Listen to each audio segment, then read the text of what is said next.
I'm Tobin Heath, two-time World Cup winner. And I'm Kristen Press, two-time World Cup winner. And this is the Recap Show. This is the first time we'll be watching the World Cup in over a decade. We know we're not alone with how we feel about the way people talk about women's sports. We want to be part of the solution. Having been there many times before ourselves, Tobin and I are going to bring to you what it's like to play in a World Cup, what's really happening behind the scenes, all the good, juicy bits. The Recap Show will bring you gal culture at its finest. We all know what bro culture is, but what is gal culture? We're here to define it. This is our narrative, our culture, and we get to tell it our way. Welcome to the Recap.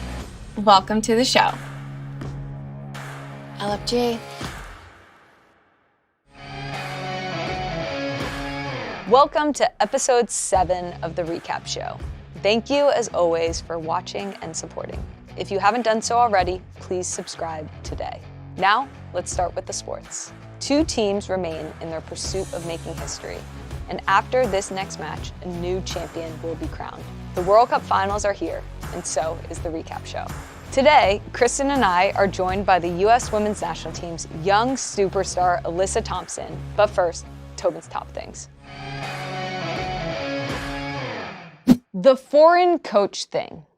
Amazingly, in the history of both the men's and women's World Cup, the winning teams have always been coached by a citizen of that country. If Serena and England win the World Cup, history will be made.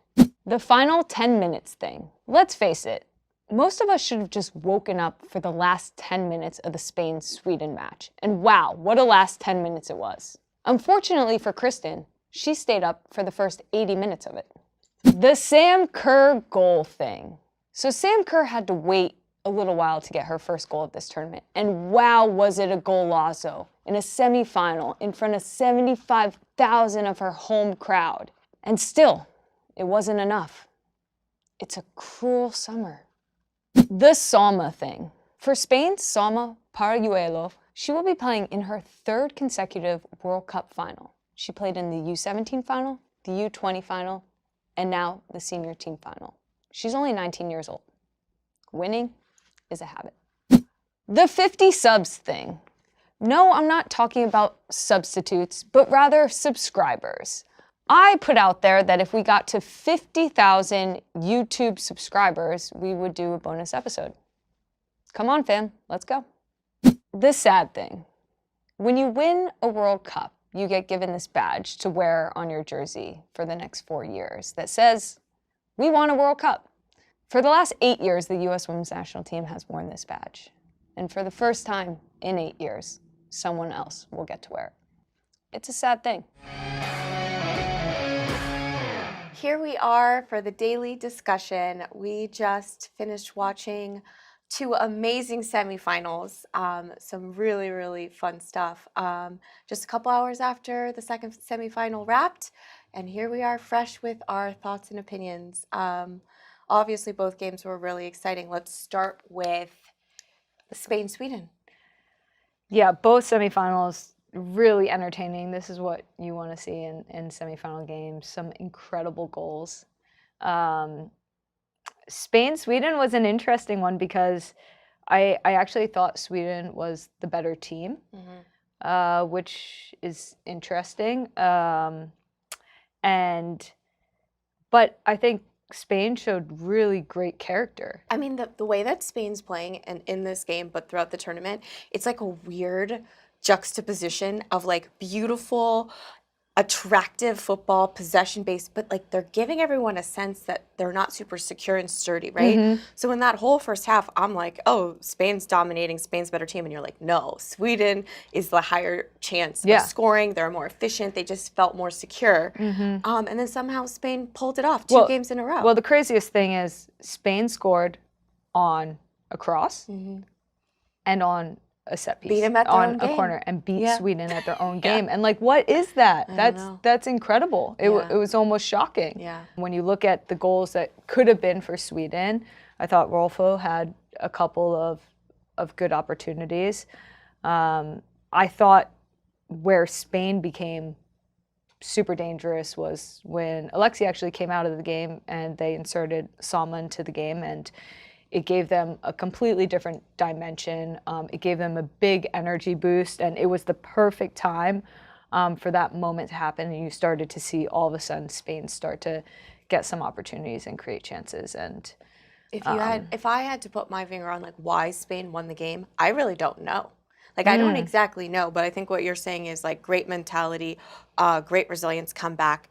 Now going into the final, and you've had Alexia start in your semifinal. She comes off. The team actually gets better, goes on to win the game. What do?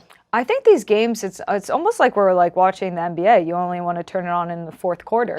But I think these games, like, it's really interesting when these games are being decided, and it's showing that the game needs something extra at the end. So whether you're holding back, a big player or a big moment, it seems like that's what is happening. Yeah. But for me, it's an interesting predicament. Look, he's gone with a couple, like, we questioned whether he was going to go with Gonzalez or Hermosa up top. He went with Hermosa up top, which put Alexia back into the starting 11.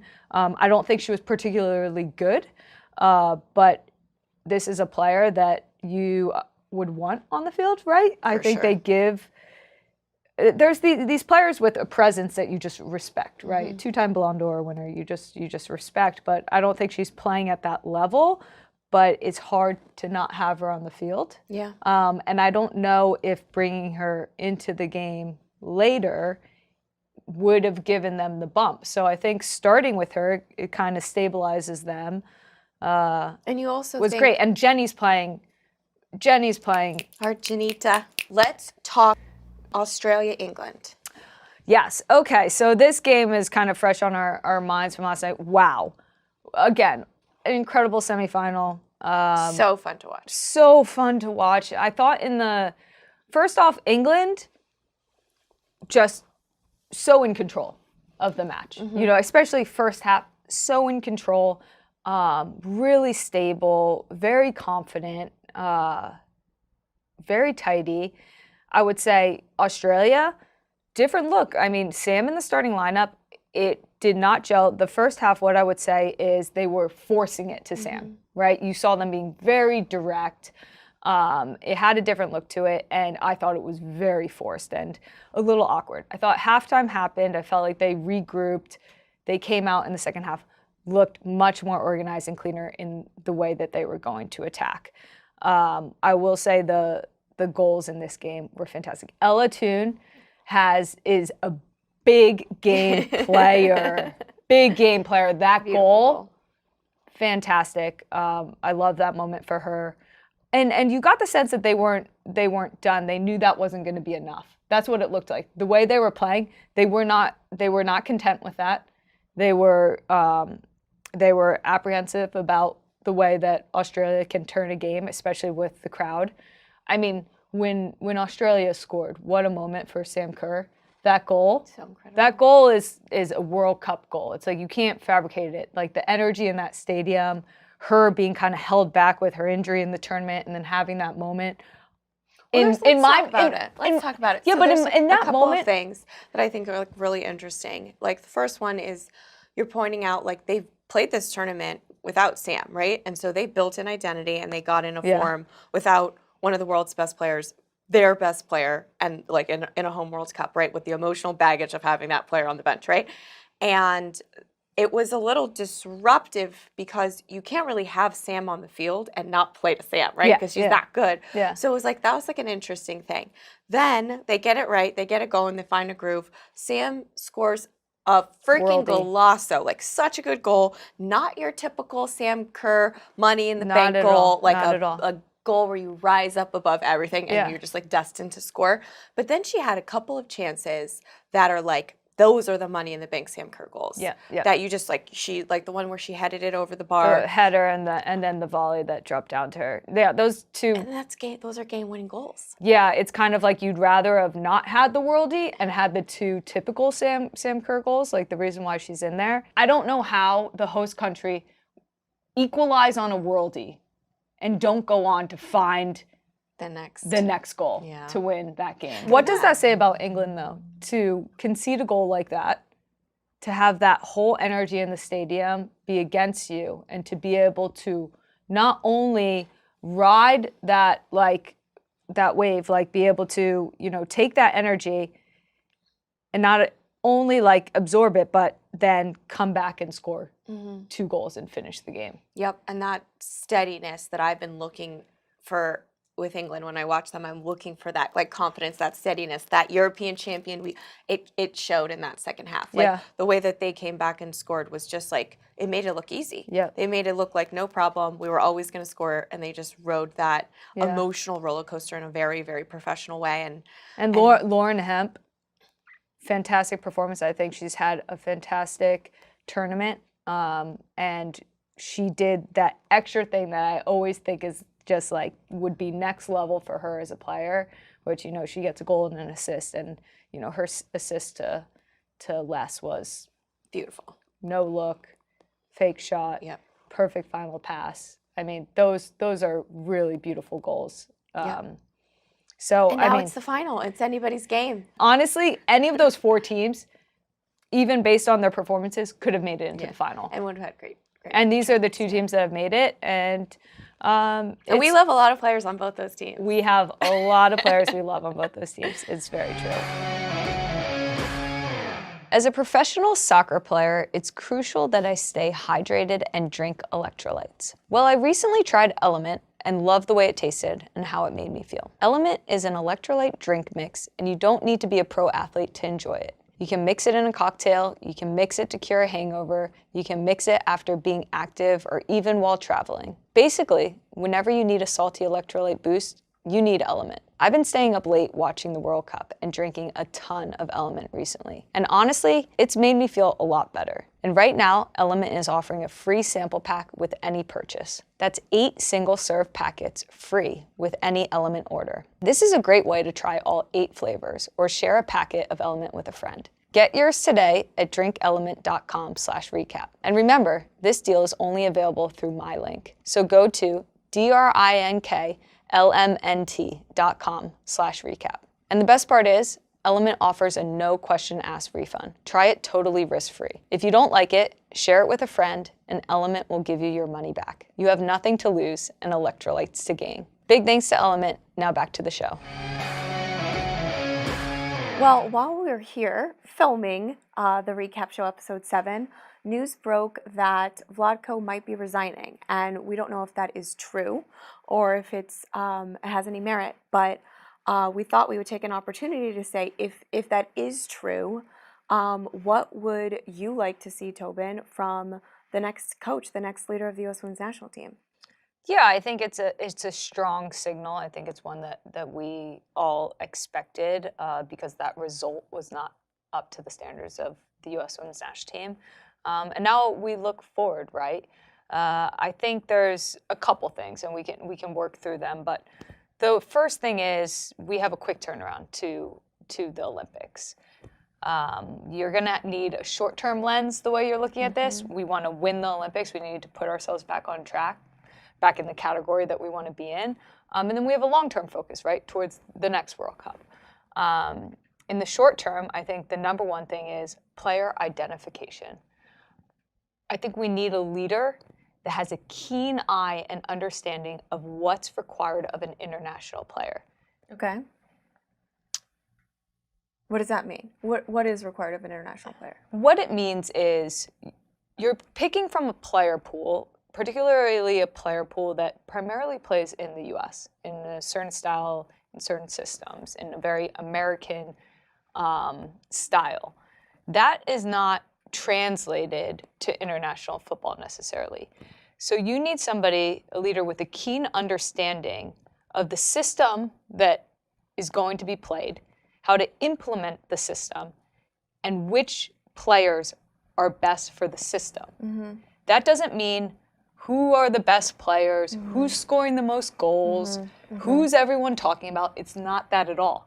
Yep. You might as well just close your eyes, and you might as well think to yourself, what is required for the U.S. Women's National Team to be successful? What is that player profile? then you identify that player. You have to see it, you have to feel it, and then you have to see how each one of those pieces is going to integrate with the other piece. So I love that. I think the point you're making is it's not always the best players, it's the right players. And that's player identification as a key part of a short-term strategy to turn this team around for the Olympics coming up. Let's talk about, you always talk about super factors. And what those are, and how does the coach identify those and make sure that the team has what they need to win when it comes to the short-term strategy. What has made the U.S. Women's National Team successful is a clear identity and understanding of what is the team going to do to win the World Cup. And we could have said those if you asked what 2015 super factors are, what 2019 super factors are.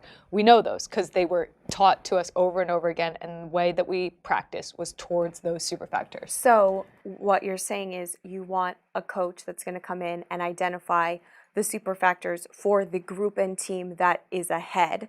Not that the super factors are always the same.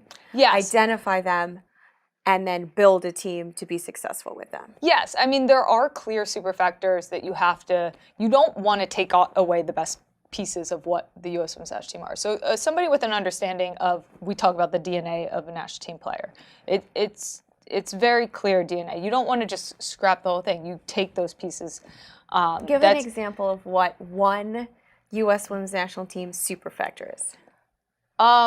Being mentally and physically strong. I mean, I think we're a country that relies heavily on our athleticism, on our physicality. That should be like at the bedrock of what we do, and I think it should only get better, better, better. Great. There's no reason to ever settle for where we are in that. I think we can always get better physically. And then another super factor could be like set pieces, if we have organizationally, the right takers. I think organizationally is a super factor for us. Our set pieces have always been top. We've always had players that have either been great servers of the ball, great at finishing within the box, and on the flip side of that, really hard to score on and set pieces. And at an international level, that's non-negotiable. Love that. Okay, so we have talked about player identification. We've talked about super factors. What about culture? What about the way that a coach makes you feel? I feel like when we're talking about a tight turnaround, the most important thing is buy-in, player buy-in. Yeah, I want to see a coach that not only do these players believe in them, respect them, but they want to fight for them. You can tell coaches that players want to play for. And it could be for a variety of reasons. You know, we take England right now, Serena, like the players say she's a mastermind. You know, like that's one word that can be used for a coach, right? You look at playing for Tony. Tony is just like, he's a teacher.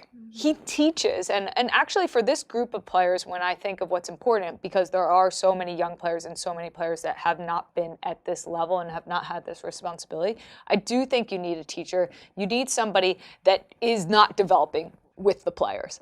That's where we cannot have somebody that is learning at the same time that the players are learning. And we need somebody that I think is a proven winner. You have the best team in the world. There is no excuses to not go out and get the best coach in the world or the best fit for what we think the U.S. Women's National Team needs.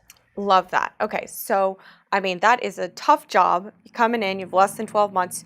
So you've identified some things that you want to see from the coach in order for short-term success. I think that this is the hardest job in the world. It's a hard job, right?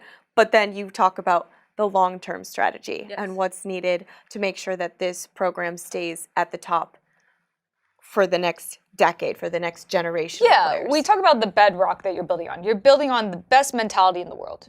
Literally the best mentality in the world. You're building on the bedrock of the best athletes, the best physicality in the world. Now, we heard Jill talk about, you know, when she picked out Rose, when she picked out Mal, and she said, that's the next evolution of this team. She picked them out at a young age, and she brought them into the fold, and she developed them into the system, slowly developed them into the system. That's what's needed. You can't just wipe it out and bring something new. We're talking about player development now. Player development, yes, exactly. And that's having a keen eye to what's going to be needed. So it's like you ask, what's needed to win the Olympics? What do I need to do in this next year? Then you zoom out and you say, what is needed from a developmental perspective to win the World Cup? And those two answers are going to be different. The near and the long are different, but they have similar kind of flavors. And in order to be able to answer one of those two things, like you still have to have an understanding and an identity of what you're doing. And an example of that, in my opinion, is when it comes to like the Olympic player selection, having one eye on players that might not be able to play a big role at the Olympics, but they might be playing a big role in the World Cup. Yes, I mean, you make a great point. I mean, in the Tokyo Olympics 2020, 2021, whenever that was, I say was that every time. Yeah, I know. It's like such a weird time. Still upset about it. Still upset about it, yeah, because I think you bring up a good point. I was disappointed in the player selection during that World Championship because in my opinion, I'll take one specific example. There's no reason why Sophia Smith's first World Championship was this World Cup. Why didn't she come to the Olympics? Not only to be the best. And then she was expected to be one of our best players. That is not the U.S. women's national team. That's when you know the transition has not been done well. There were a couple indications. Sophia Smith, that should not be her first World Championship. We should never rely on somebody going into their first World Championship to be the best player on the U.S. women's national team, to be the one that's going to score all the goals. That's a bad transition. Second, we should never have a player coming in with one cap starting the first two games of our World Cup. And that's no offense to that player. That's a bad transition. And for me, there's a process and there's a building process. And we missed that boat. And there are consequences to missing that process. There wasn't a good handoff between the veterans and the younger players because there was all of a sudden this division between veterans and younger players when actually that should be a beautiful marriage. There's nothing better on the national team than then opening the door for the next generation. What I love about what you're saying is actually like unique. Like not every country has this ability to mentor and pass down the torch. But the reason that we do is, especially right now, the veteran players are, two-time World Cup winners. Yeah. So there's a unique X factor that we have that if utilized properly, it's a torch passing that should prepare young players to be the best again. And I think for you, especially having been so young on the team, like you had that experience, but maybe you haven't had it in that same way as a veteran when you would have been playing with Sophia Smith on the national team, taking reps side by side with her. It was a joy. Yeah. Okay, so the last thing I want to talk about is experience and also kind of the resume that you want to see, kind of like the standard of like, we should go for no less. Yeah, I think international experience is key for this job for a couple of reasons. For the identifying factor, identifying what an international style player is required of them, but also from internationally being able to understand what camps like, what FIFA windows are like. It's very different than club football. You're given a short period of time. We're talking about 1-2 weeks that you have to utilize every second of it towards a very specific goal. And if you aren't laser focused in that process, you're missing the mark. And every single day, you're shaving down time. I can remember our preparation where our fields were set up perfectly. Because if we missed a minute or if we didn't get one rep, that was one thing that took away from us winning a World Cup. That's the precision that is needed in this process, especially when we talk about looking forward to Olympics next year. The precision has to be immaculate, and that comes first and foremost with player identification and group identification and identity of this team. How is this team going to not give up goals? How is this team going to score goals? How is this team going to dominate games? Who are the players? Who are the subgroups? Who are the relationships? Who are the leaders? Having such a laser focus. Yes, can you bring in more players to figure it out? Yes. Are there already players that have checked those boxes? Yes. But there are too many players right now that have been brought to this World Cup that haven't even checked a box. They had a whole World Cup and they haven't checked a box. Okay, so you need a coach that has an understanding of the international game, has a respect for the international game, and knows how to operate in international FIFA calendar windows in order to perform. Love it. I think that, obviously there's a lot of noise from the World Cup and from the US's performance. And I think one thing that we have talked about is, people are saying like, I'll be the savior, I can do it. But the truth is we don't need a savior, we need a strategy. And Who said that? you said A that. wise person said that? I was trying to get you to say it the whole time, but we don't need a savior. We don't need a good savior. line. We need a strategy. It's a great line. I think it deserves to be in the show.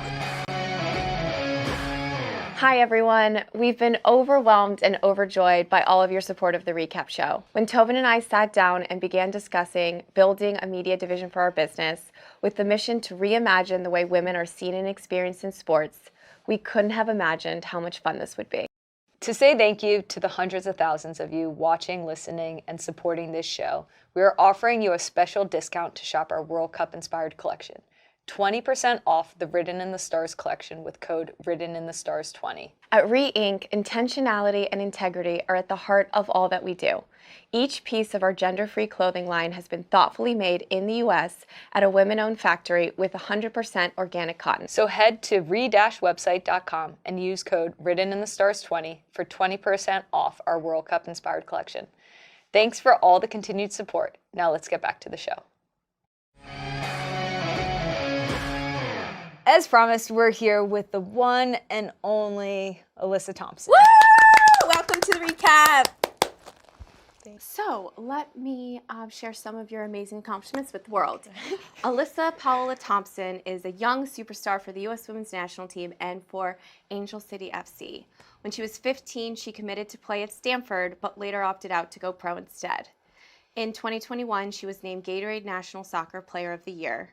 Alyssa would go on to be the #1 NWSL draft pick in 2023. While still in high school, Alyssa scored 5 minutes into her pro debut with Angel City, and if I remember correctly, it was a good one. And in her first regular season match with Angel City, she scored in the first 11 minutes. So you are starting your games hot. She would go on to win NWSL Rookie of the Month for March and April of this year. This June, Alyssa was named to the U.S. Women's National Team. She was the youngest player on the World Cup squad, and she appeared in her first ever World Cup. She made her debut against Vietnam in a 3-0 opening round win. We expect incredible things from her in the next few years to come, and we are thrilled that she is joining us today. Welcome, Alyssa. Woo! Thanks. That made me blush, guys. Oh, good. Then we're doing our job That well. was like a long thing. But it's a big deal having you here. We have been here this whole World Cup, sitting on this couch, talking about the World Cup, and you were over there playing in it, and we were so proud. Obviously, you being my teammate at Angel City, you represented us so well, and we're so proud, and it was such a big job. So proud. And Can I brag on Alyssa since you just gave her bio? I want to give you an unofficial bio. This is in the words of Tobin. okay. Alyssa Thompson, the little magician. I'm a fan. I remember the first time watching you play. I watched you play for the U20s, very special. And then I got to watch you play here in the backyard of LA, and you have a incredible, innate way of playing that I have rarely seen in a player. It's just in you. You just instinctively know the game and how to be special. I can't wait to watch the rest of your career because already you're doing things that wow me and are going to absolutely wow the world. And now you have a World Cup under your belt at 18 years old. It's really cool. Let's talk about it. Yeah, let's talk about it.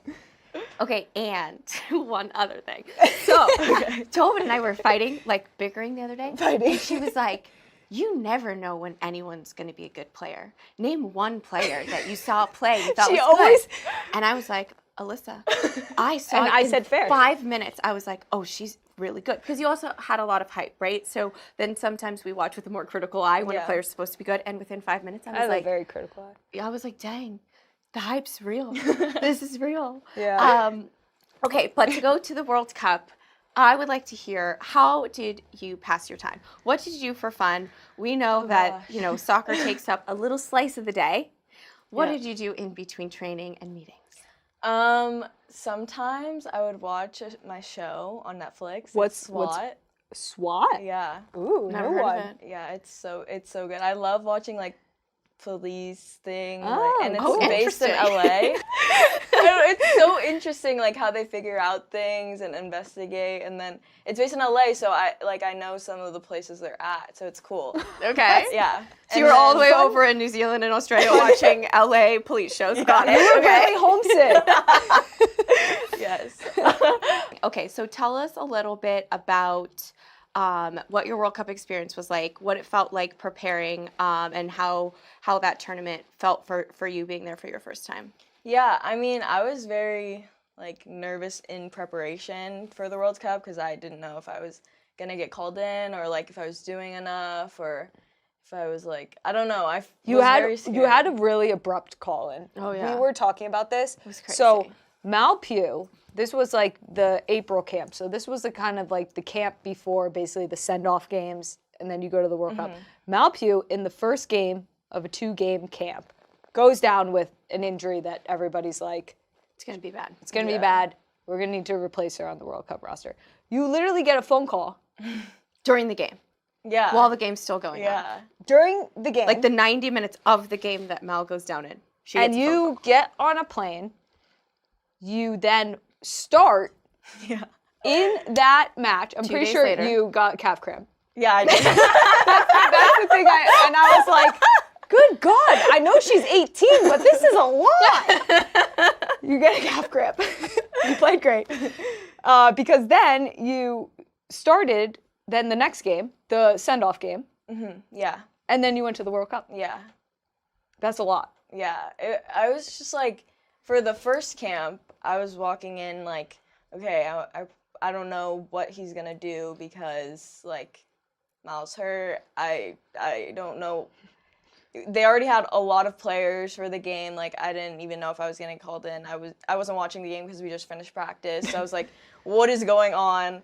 And I was like, so Oh my just gosh, nervous. wait. During the game, you were practicing, so you don't even know what's happening. Yeah. And then you're like in the locker room and you get a phone call. Yeah, we were playing at Pepperdine, and I was at the Malibu Country Mart after. Kate calls me. Her reception's terrible. She's like, I'm at the stadium. Wait, let me text you. And then she texts me like, Your flight are you number. able to get on a flight tonight to go to wherever? But that is like a very fast turnaround. Yeah. And then from that point, you had a few months to prepare. Yeah. And you, every time I ask you like how you're doing before game, you tell me every time like, oh, I'm really nervous. Yeah. But then when you go out, you play like with no nerves at all. Yeah. You play like you've been there a million times. So you were feeling a little nervous, but that's kind of your homeostasis. Great. Terrified, but great. yeah, I was nervous. But also I was like, before I got called in to like that April camp, I didn't think that I was like trying to do everything that I could to be on the team, but Yeah. I didn't think I had like a really high chance of being able to make it. And after that kind of like, okay, if I continue to do what I do on the field, then maybe I'll be able to get called in. So I feel like that was a little like, after that camp, I was like, okay, I have to really like, get ready. Was that your mentality, like just for you? Because we went out to dinner like not long before that, I Yeah. remember, and you were in the conversation, right, for making the World Cup team. And I remember I told you, just keep playing awesome. That's all you have to do. Like you were already playing awesome, keep playing awesome. But was that a mentality that you had, or was that something that was told to you? Like if you just keep playing the way you're doing, or if you play well in the league, you can make the World Cup team, or was it just kind of something that you were telling yourself? Well, I mean, Vlaco said that, like, and he's told us, like, the whole team that, like, if you do well in the league, like, after that camp, he was like, it's not just based on what you do in camp, it's, like, what you do in the league, too. Mm-hmm. And then also I was just like, you can't, if you look at how I play, you can't, like, not see, like, that I could help maybe the team in some way. So, like, that in the league, that's the way he could see me play. So that's what I was like, if I play good, then there's no really Yeah. And with that, like with the abrupt kind of shift as you're going through your season from, okay, I'm going to do everything I can, but there doesn't seem like a high probability I'm going to the World Cup this summer. to, oh my gosh, I'm in the running and I'm like starting and there's a starting role that's open, right? Did you feel that in that shift in those couple of months that you were prepared when you got to the World Cup? Yeah, I think I was prepared. I think that going to the, I get nervous, so I think that was like the only thing that is probably like brought me down a little bit, but I think that I was ready like physically for it, and like I wanted to play, so I was like ready. We heard a story recently that I feel like part of your journey is like you kind of have manifested, being on the national team, making the national team. You've gone through the ranks of the national team. You come from like a very soccer-focused family, so it's very much a part of like your path, right? You're like, this is just the next step on my path. I go pro, I make the national team, I win World Cups, I'm the best player in the world. Like, this is Alyssa Thompson. But we heard a funny story recently that you and your sister, who also plays, she's a little bit younger than you, that you guys took the U15. No, the 2015. U15. 2015 World Cup poster, and you put your faces on it. So Kristen and I were wondering, whose faces did you cover? Okay, where they are. I think it was funny because I don't really remember, but I think there's a picture, and I think my face was like on like Becky or Julie or something. Correct so answer. it didn't make any sense to me. You're like, this is not a well-balanced team. I was just like, I don't think we even had like an idea. We were just like, okay, let's put our faces on it. But yeah, it was like in our room, right next to like our beds. It was so funny. Yeah, I get that idea of like kind of the manifestation of the dream, because I very much, actually, unlike you, I think you both share a similarity in kind of the styles of your families that you grew up in. Yeah, we were thinking about you, and you seem like you have a super close relationship with your family, and they're playing like a major part in your career and your life. And I have a similar feeling with my family, where both my sisters played. I played on their teams. Both my parents managed and coached. Both my parents really wanted me to play for the national team. And it's really funny because actually with Tobin, we look and we go, we got to the same place, but we got there from like the most opposite ways in terms of the role that our family played. Her family was super hands off. So they were just like, go to practice, whatever. My parents were like showing me videos, being like, you gotta go train. I'll pay you $20 if you can kick it over this fence. Like, they were like pushing. So tell us, what is your family's role? What was it when you were growing up?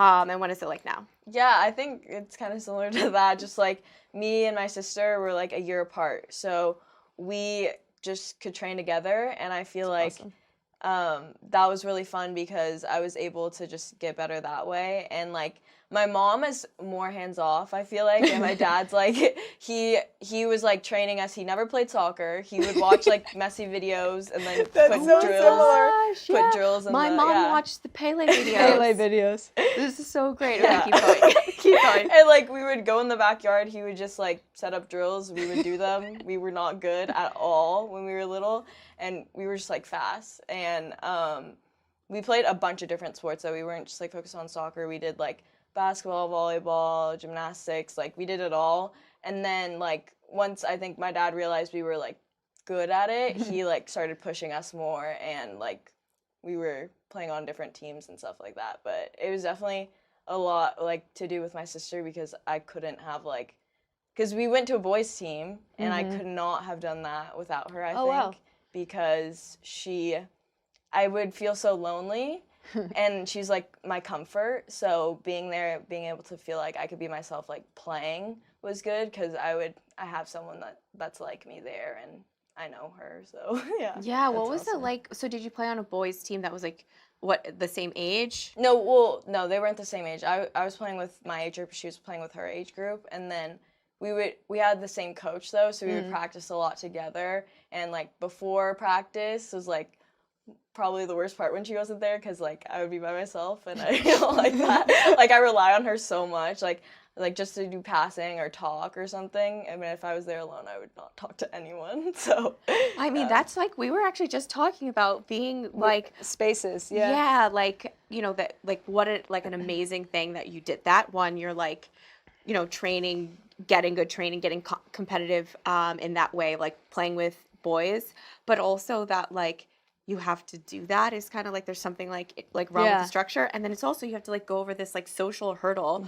where especially like boys don't always respect girls who play, so like having to deal with that and like I think it is like really special that you had your sister, but like how did you kind of do that? Did you feel like boys like respected you as a player like once you started playing? Yeah, I think they respect, like when I was little I played with the same team and I was like not good. I was like on the B team. I don't think they liked me because I was bad. Like I was just there like for fun, I guess. But, Wait, why? What was the decision to play on a boys team at such a young age? I think our dad just took us there one time, and the coach like asked us to be on the team. So we just played for a little bit, and then I went back to girls, and it was like a lot of fun. I was like, but I was playing up like 4 years. Yeah. And then my dad was like, okay, we could, like during COVID, he's like, we should go back to the boys team just to train. Mm-hmm. And then the coach asked us to be on the team again. So we knew some of the boys, but I think that like they respected us a lot more. And like once we started playing, they knew that we were good enough to be on the team. So they weren't like weird about anything. But I mean that's like kind of a cool thing, like for your confidence and your development that you had to like overcome that. I also love that you like were in the environment and then you like left and then you came back and you're like, now I'm good. So pass me the ball. That's really cool. And I did share with you, I think that you are an anomaly on the national team because there was this like fun stat that firstborn children don't exist on the national team, that it's actually like quite researched extensively by Tobin. Yes. Very interested in these trends, you know. So I remember when we went out to dinner, I was like, no way, you're the oldest. And you're like, yeah. And I was like, you're really going up against like a lot of research. A lot of data. A lot of research. And but I do think what you reference about your sister being so close in age, there is other research where we have a lot of twins on the national team. Yeah. So I do think you're playing into a dynamic more closely related to that, where you had a training partner, and you did reference in COVID, actually, when a lot of people kind of didn't have training environments because there wasn't any, you know, teams up and running, you still had your sister to train with. Yeah. And that, I think, is like gave you like a time where most people stopped developing for a little bit. Yeah. It gave you a time where you could continue to develop. Yeah, it was really nice, honestly. Yeah. I was just like had my sister and stuff. And then you decided to make the brave decision. I don't know if brave is the right word, but the decision to not go to Stanford and to go pro. What was that decision like for you?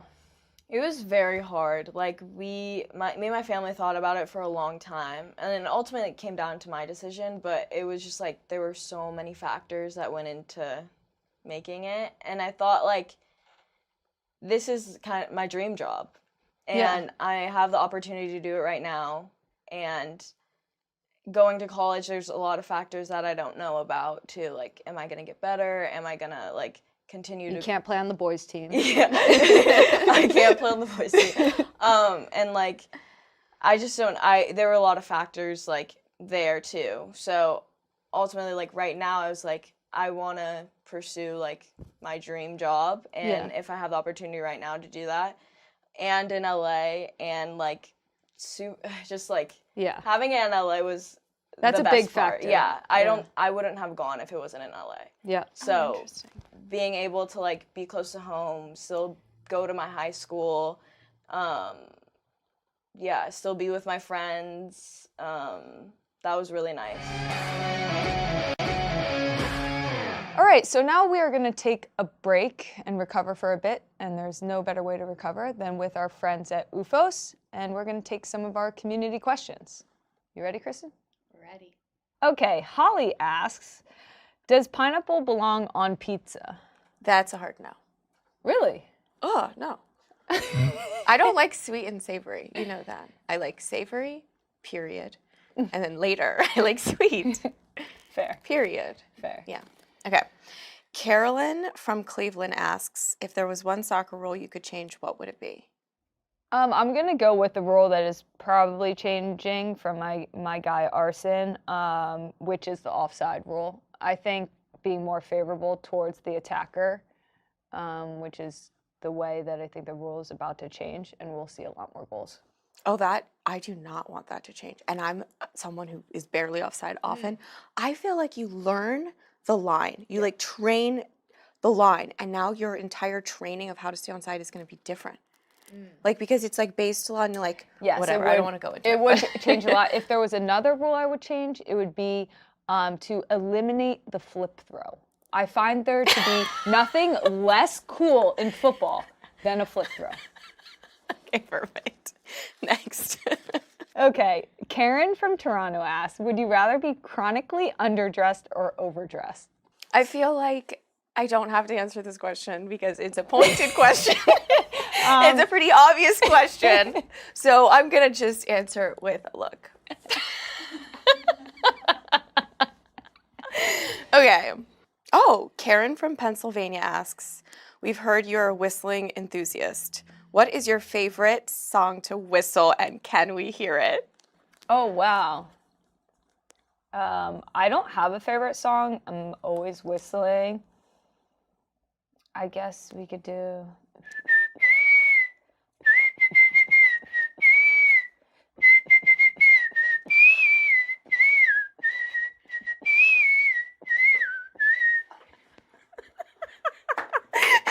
Thank you all so much for submitting your questions. If you want to submit a question, you can join our Re-Ink membership. And if your question gets on the show, we're going to send you a pair of UFOs. So keep those questions coming. Let's go back to the World Cup. Because I do think that everybody has a different experience at the World Cup. We were talking a little bit about this. And, you know, Tobin and I have done several, and like each one's a little bit different. And I think that there's this idea from the outside world, especially when you've won, that like it should have been super fun, right? But every World Cup's different. And obviously this was a tough one for the team.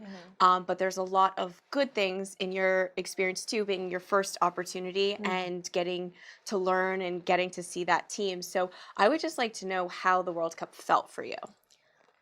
It felt like in the beginning, it didn't really feel real to me still because I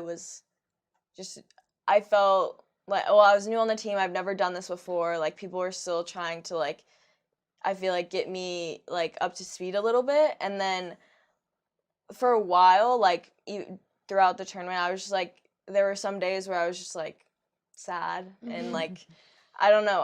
I felt really lonely some days, too. It was just...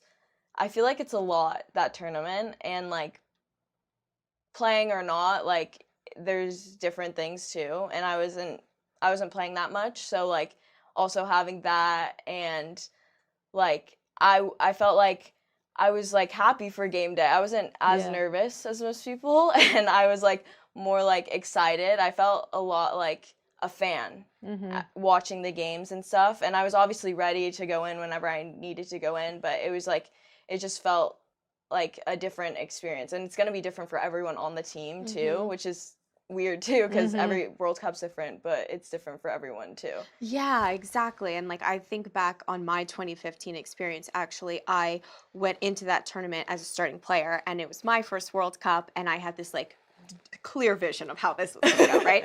And the third game of the group, I did not start. And I don't think I started the rest of the tournament. And so I was managing the team winning. And actually, the first two games we played terrible. I don't think I was that bad. But the team really did not perform well. And then I was no longer playing, and then the team started, like, winning, right? And so I was dealing with the tension of not meeting my own expectation and then the team winning. And so that's where I think it gets really interesting because, like, at the end of the tournament, everyone was like, Kristen, World Cup champ. Yeah. And I was like, I honestly I cried through the most of that tournament, you know, because, like, no matter how selfless you are in a tournament, like, you do have expectations for yourself.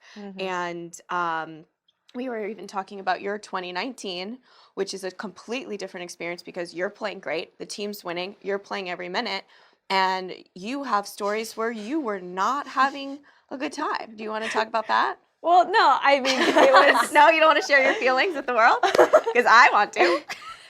Well, I'll just say I don't cry that often. And I remember, and this is like kind of a testament to just the kind of amount of, I would say, like pressure and expectation of the moment. And I remember one game that we had played, we then had like a... Spain.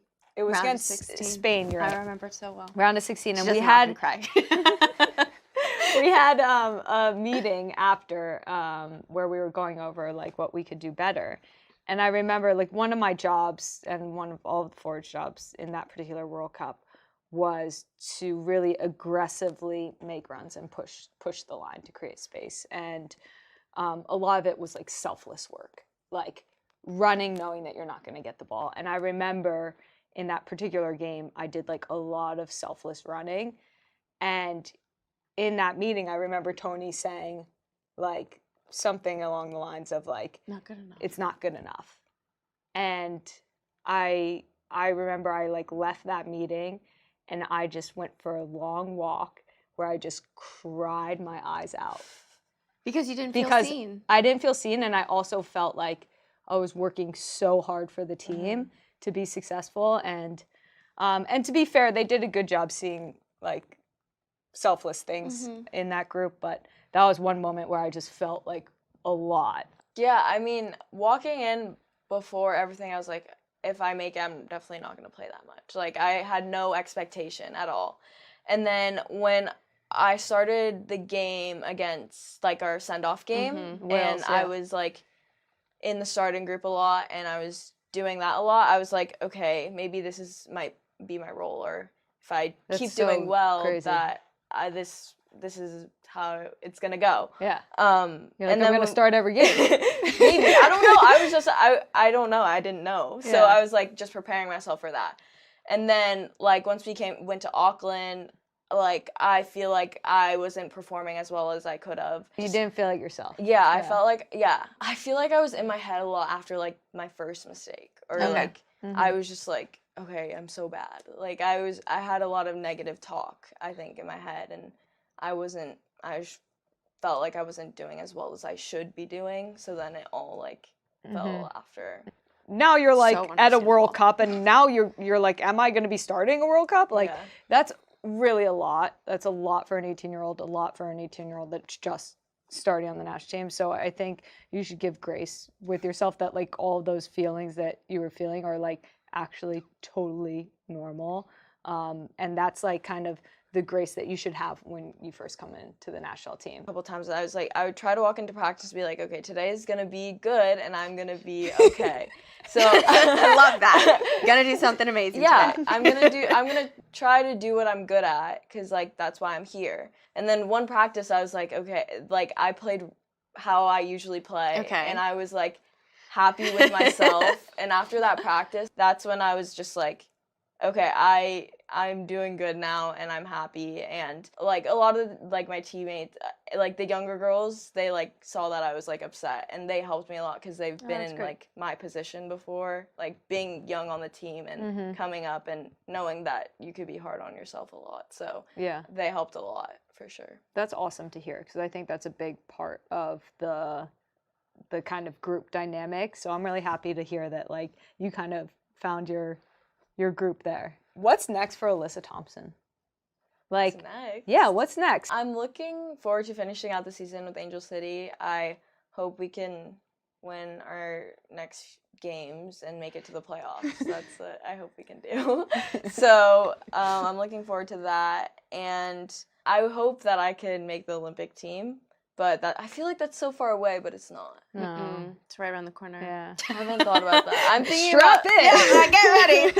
I'm thinking about the now. So yeah, that's good. Yeah, you have a good way about being present. Yeah. You're gonna enjoy the rest of the LA summer. Yeah, I'm gonna enjoy the rest of the LA summer, and I'm gonna finish out the season with Angel City, and I really hope we make it to the playoffs. We're going to. Great, manifest that. Yeah. And all of your friends and your boyfriend are leaving for college. How are you feeling about that? Sad. I've been hanging out with them a lot because they leave soon, but they'll come back for Thanksgiving Okay. and winter break and stuff like that. I don't want to think about it. Oh no! Yeah. Tears on the show. Yeah. It's okay. And one last question that I now forgot. Oh, I have because I one. was thinking about long distance relationships. Oh no. Okay, I have one. Okay, I have one good one. Oh, yeah. And I actually was thinking about this when Tobin was telling the story that we heard about you, like putting your face on. Your face is on Because- Kristen and I's face. Yeah, I kind of wanted to hear from your perspective, like what the national team has meant to you, like growing up. Obviously, you watched the team win 2 World Cups. You dreamed about being there. Now you're like the young part of the team. You're the future of the team. Like, what does the U.S. Women's National Team mean to you and mean to your family? Wow. It means a lot, honestly, because I have always looked up, like, to you guys, obviously, and the team, and it's always been a dream. Like, I feel like when you think about soccer in the U.S., you think about the national team, and you think about just, like, the best players in the world, and I wanted to be a part of that group for so long, and me and my sister, like, dreamed about it for such a long time. Like, once I got called into, like, my first youth national team camp. You put on that first dress. You remember that, right? I do. Yeah. Like, I was 12, and I was like, this is real. Like, I could go further than this. Yeah. And I would, like, in the moment, I don't think it clicked for me that this is what can lead you to be on the full national team. But once I, like, started going through, like, the ages and continuing, I was like, wow. And watching you guys, like, you guys are so inspiring, like, for so many people, and, like, just being able to be a part of that and inspiring young girls to play soccer and, like, be, like, a fan like me, like, when I was like, I'm still a little You're like girl. last year. You're not a little girl. I still feel like You're a little magician. Little magician. being a little magician. Like, whatever. I still feel like it's the coolest thing in the world. So Yeah. That's awesome. yeah, it means a lot to me, really. Well, I love to hear that because I feel like every player that comes through this program has this like shared experience of like the moment that you realize what the team means, which is greatness, and it's also progress and equity and so many of the things that we just like strive for. And then you have this other moment where you realize like you're good enough to maybe make it. Yeah. And that's like such an inflection point in all of our life. And like they might come at different times. Like apparently yours came when you were 12. Mine came when I was 24. But we got there, you know, one way or another. Yeah. Wow, that's Yeah. beautiful. It's really beautiful. We're so excited to cheer for you and watch And play with you. and play with you and So nice. watch your journey unfold, because I think it's going to be really, really special. Thank you. And thanks for coming on the recap show. Yeah, Thank you for having me. Okay, we are joined by Shauna Palmer from Football for Her. She's doing some incredible things in her community, and we're really excited to have her on so that we can amplify her work and hear about all that she's doing. So thank you so much for being here. Thanks for having me. Welcome to the show. I'm so excited. And I just want to preface that everybody was asking about Allie Riley's t-shirt on the last episode. Yes. You want to tell us a little bit about that? Yes, they're actually all sold out, so thank you, Oh, Allie. We do have some hoodies left, which... Get your hoodies. Yes, get your hoodies, footballforher.org. Yeah, no, we did a partnership with Carlene Jackson, which is a human rights sports artist from Canada. She's incredible, so go look her up. And we created an art piece that encompasses 54 different objects about World Cup history, the past, the present, and the future. So if you Really guys... cool. Yeah, It's I know, very amazing. cool. All of our viewers, just tell us a little bit about Football for Her and the work that you do. Yeah, so Football for Her is a safe and inclusive space for those who identify as female or non-binary to come and play, and we provide mentorship and resources and partners with Angel City, so we have all you cool people coming on, and just providing a positive atmosphere for the kids in LA. And what inspired you to start this organization? Yeah, I mean, I didn't have any female-specific soccer players to idolize when I was growing up. Obviously, I had an amazing family with an amazing mom and 2 amazing sisters that obviously I got introduced to the sport because, you know, they were playing, so I played, but I never had somebody to look up to that was on that next level, you know, and even through all of that, I got on youth national teams and had no idea what that even meant. I was like this little naive kid, I'm not even kidding, that was like, can't wait to see my friend from Texas to play for a week, you know, just, which is something's beautiful about that because I feel like there's so much pressure nowadays within the club system and organized sports that I talk about it like, oh my gosh, what was I thinking or not thinking about when I was that kid? But I feel like that's something that's really lacking in today, just that joy of playing. I'm so passionate about creating unorganized spaces, especially for girls. I feel like we're so structured. We need to be told like what to do and how to do it in order to do it, as opposed to just play and creating a safe space to just kind of explore the possibilities of what you can do with a ball. Yeah, I'm passionate about we that. always talk about it because it's like it was a misfortune to not have professional league to watch, right? But it kind of created a presence where like what I wanted as a kid was to be the best kid on that field that day. And now what you're like talking about is like the pressure and the expectation of like the structure that exists now. It's a lot for people to manage. So how do you create an environment for the people that in the community that you're serving that allows them to have that joy and freedom when they're playing? Yeah, I mean, going off of what you said, I feel like we just have this space where you can come and not have that pressure and just express yourself. And our organization, we're not here to build all professional athletes, right? It's you can use this space to come, and a lot of kids do, to make friends, and this is the only time they socialize, right? Or some are so excited about Angel City, which all of them are excited about Angel City. I'm not kidding. They like scream like crazy every time anybody is there. We had people actually from like the back end that helps us with like the operations side that come, and they're asking for their pictures and all of that. So they just love the organization. So obviously they're doing an amazing job with creating that culture here in LA, which has been lacking obviously for so long. Yeah, the community aspect I think is crucial to this culture that we're trying to build around football, where it's not just about performance, it's not just being a professional, it's about really loving the sport, really loving what is additive about the sport, like friendship, community, kind of growing up, life lessons, all of these things that we kind of applaud football for, the act of play. Just being kids again. You know, being kids. Is this something that you want to expand, or are you really focusing on kind of like continuing to dig deep in the LA roots? What's kind of your overall goal and objective? Yeah, I mean, right now, obviously hit LA hard. Obviously, LA is a large space, and there aren't a lot of pitches available. One. Oh, no, there's not at all. It's so crazy.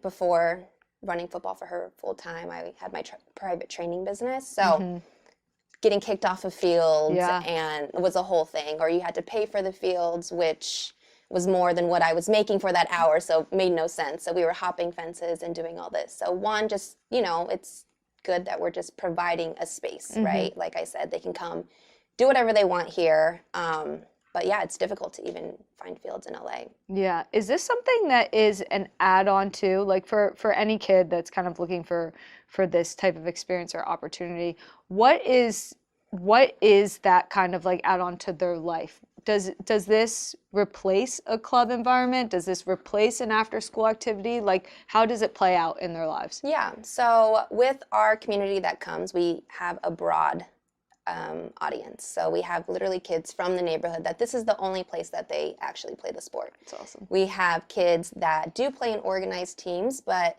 come and enjoy their, I call it the FFH fam, our football for her family every Friday night, you know, so we get an array of individuals, which is also difficult to maintain as an organization to try to keep it fun and active and competitive in their own ways for everybody, which is what, you know, we're still continuing to work on, you know, every day or every year and every month, trying to look back and get feedback and, you know, what are people's needs? And some of people's needs they don't align with our goals, you know, and we've got that of like, it needs to be more intense. It needs to be, you know, I'm like, well, we're not trying to slide tackle and 2-foot people. So maybe this isn't the space for you, and that's okay. And we're totally fine with that, right? Yeah. So if they don't align with what our mission is and what we're trying to do here, and we have this thing every single time, we're like, you know, we say our names, we say our pronouns, and no bullying, right? No bullying, which is the biggest aspect of creating a safe space, is making sure that they know they can come here and, you know, it's not going to be any negative from anybody. Oh, I love that. I love like creating the structure so that there's like freedom and safety in there. I think that's so important. Obviously, we were so proud with partnering with Football for Her for our Written in the Stars collection because the work that you're doing is so important.